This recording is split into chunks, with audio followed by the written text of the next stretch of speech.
ciid mubaarak dhammaantiina oo ciid waxaa loo badan yahay inay noqonayso maalinta sabtida soo socoto ramadaanka inuu jimcaha ku dhammaanay ay u badan tahay. jimcaha maalintaas galbeheeda bisha hala raadiyo, sabtida inay ciid tahay u badan tahay. haddii la waayo sabtida waxay noqonaysaa maalinta sabtidaas in 30 la buuxiyo, 30 soonqaad in la buuxiyo. kadib axadda waa qasab ciid. markaas ciid mubaarak dhammaantiini. shucuurtii islaamka la muujinayay oo dibadda lagu tukanayay sanadkan ma jiro, amarka ilaahay ayaa socdo. marka adigoo sankaaga kuu duwan yahay, cidna aadan cudurka qaadsiinaynin, adina lagu keenaynin, ilaahay hanaga badbaadiya. ducada hala wado. bishaan ramadaan ilaahay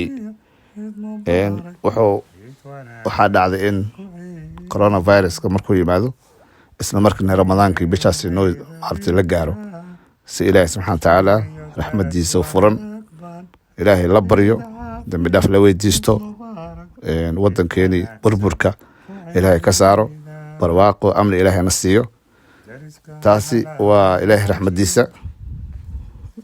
waxaa kaloo kaga faa'iidaysanaynaa in laisu kaalmeeyo, lis cafiyo. gaaladan oo naga sarayso mar walba wadankeeni ayaga xukunka noo wado, hogaanka noo wado, ilaahay inoo naga saaro. guriga adoo joogtid dadkii ka warhay, eeladii hala farxo. waa maalin ciid ah, wax u dir, kaalmeey, farxad weeye.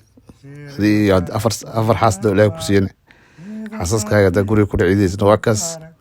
haddii banaanka aadaysaan sanka xiranaysa waa kaas. ciid mubaarak dhammaantiin. assalaamu calaykum.